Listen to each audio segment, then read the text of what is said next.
여러분 안녕하십니까? 4월 29일 수요일 아침 뉴스 브리핑을 시작하겠습니다.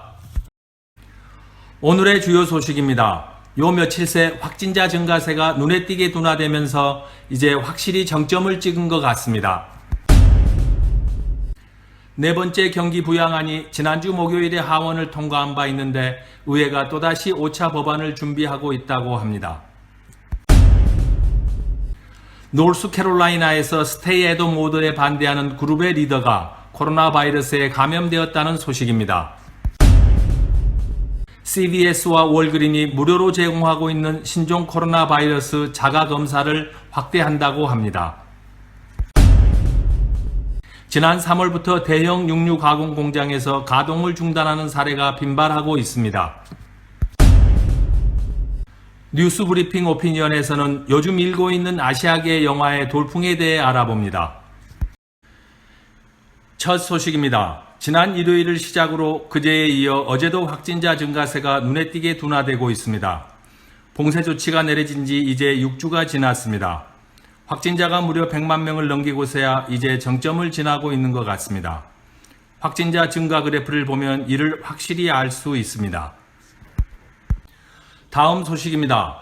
신종 코로나 바이러스 사태로 인하여 침체된 경기를 회복하기 위한 경기 부양안이 올해 들어 4번 의회를 통과하였으며 총 규모는 2조 8천억 달러에 이릅니다. 연방정부 1년 예산이 4조 8천억 달러인 것을 감안하면 이는 천문학적인 숫자입니다. 네 번째 경기 부양안이 지난주 목요일에 하원을 통과한 바 있는데 의회가 또다시 5차 법안을 준비하고 있다고 합니다. 그동안 4차례의 경기 부양안은 공화당이 주도하였지만 이번에는 민주당이 추가 법안을 강하게 요구하고 있습니다. 다음 달 4일 의회가 다시 열리면 주 정부 지원 등을 골자로 하는 추가 경기 부양안의 논의가 시작될 전망입니다.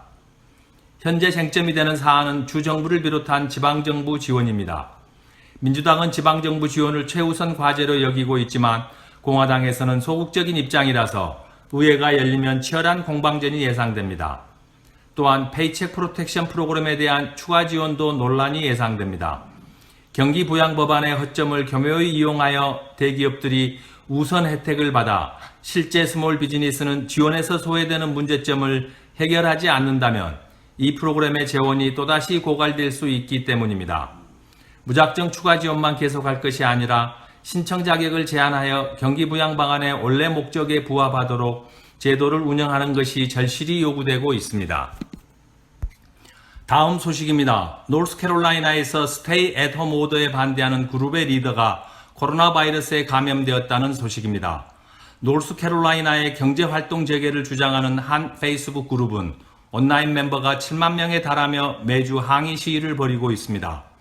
이 그룹의 리더 중 한 명인 오드리 위틀락이 코로나 바이러스에 감염된 것으로 확인되었습니다. 하지만 그녀는 스테이 앳홈 오더가 자신의 종교의 자유를 침해하고 있다면서 이 오더의 철회를 계속해서 요구하고 있습니다.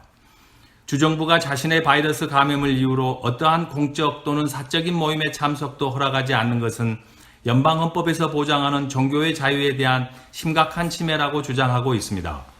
노스캐롤라이나 주지사 로이 쿠퍼는 최근에 스테이 앳홈 오더를 5월 8일까지 연장하였습니다.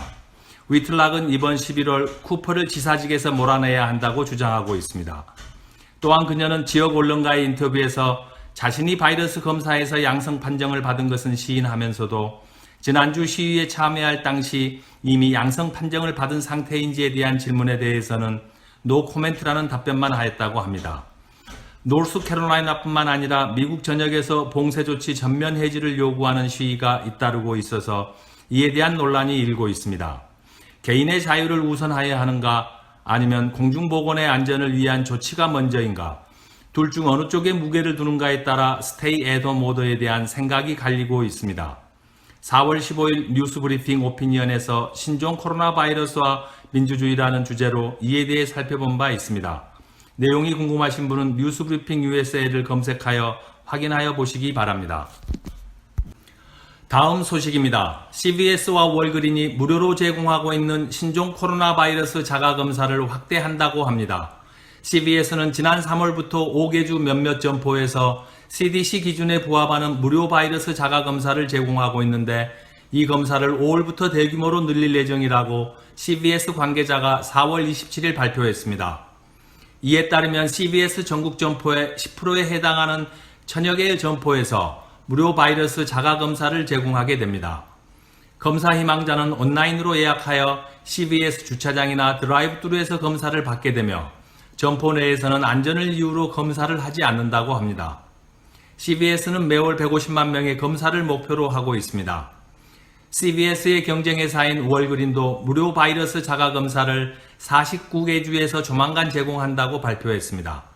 검사에 참여할 점포 수는 아직 발표하지 않았는데 일주일에 5만 명 이상의 검사를 목표로 하고 있다고 합니다. 월그린은 이미 온라인으로 검사 희망자를 접수받아 11개 주 18개 점포 드라이브스루에서 무료 검사를 실시하고 있습니다. 또한 그로서리 체인인 크로거도 이 무료 검사를 제공한다고 27일 발표했습니다. 크로거는 12개 주 50개 점포에서 무료 검사를 제공할 예정이며 5월 말까지 10만 명 검사를 목표로 한다고 합니다. 다음 소식입니다. 식자재 공급망이 붕괴되어 가고 있습니다. 지난 3월부터 대형 육류 가공 공장에서 가동을 중단하는 사례가 빈발하고 있습니다. 학교 식당들이 문을 닫아 소비가 대폭으로 감소된 것이 한 이유이지만 육류 가공 공장의 종업원들이 코로나 바이러스에 감염돼 공장 가동을 중단하고 있는 것이 다른 이유입니다. 육류 가공업은 생각보다 사람의 노동력이 많이 필요한 업종인데 바이러스 확산 초기에 감염 예방을 소홀히 한 탓에 집단 감염이 속출하고 있는 것입니다.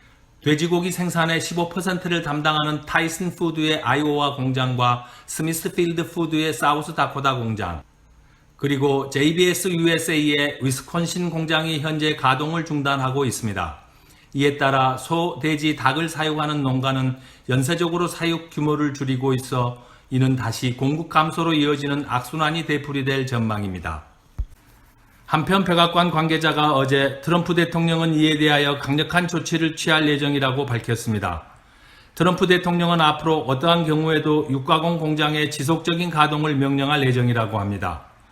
이 명령에 대한 근거로 육가공 산업을 국가의 기간 산업으로 선언하고 방위산업법을 적용한다는 것입니다. 또한 이 명령에 따라 지속적인 가동을 한 육가공 공장이 종업원으로부터 바이러스 감염을 이유로 소송을 당할 경우 행정명령을 통해 이러한 공장을 보호하겠다고 밝혔습니다. 이 행정명령이 실제 소송에서 어떠한 효력을 발휘할지는 의문이나 어쨌든 당장은 식자재 공급에 숨통이 트일 것 같습니다.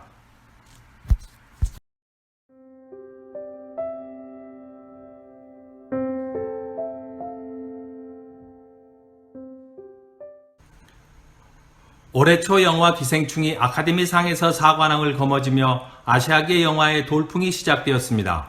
하지만 이 돌풍이 잠잠해질 수 있다고 AP통신이 27일 보도했습니다. 기생충이 영화계의 관심을 끌기 시작한 데 이어 중국계인 룰루왕 감독이 인디펜던트 스피릿 어워드에서 작품상을 수상하였습니다. 또한 작년에는 한국계 배우 샌드라 오가 골든글러브 TV 드라마 부문 여우주연상을 수상하여 39년 만에 처음으로 아시아계 배우가 여우주연상을 받게 되었습니다. 이처럼 아시아계 영화가 큰 주목을 받기 시작하는 와중에 코로나 바이러스 사태가 발생하게 된 것입니다. 중국이 코로나 바이러스 진원지로 알려지면서 중국인을 포함한 아시아인에 대한 혐오가 증가하고 있습니다. 게다가 트럼프 대통령이 코로나 바이러스를 차이나 바이러스로 종종 언급하면서 이 분위기를 더욱 부추기지 않았나 하는 생각도 듭니다.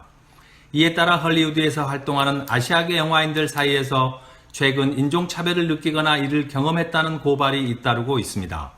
일각에선 기생충의 아카데미상 수상을 계기로 어렵게 얻은 기회가 사라질지 모른다며 우려하고 있습니다.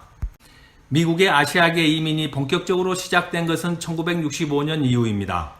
당시 엄격했던 이민 제한 법규가 완화되고 항공료가 저렴해지면서 수많은 아시아인들이 아메리칸 드림을 꿈꾸며 미국 땅을 찾았습니다.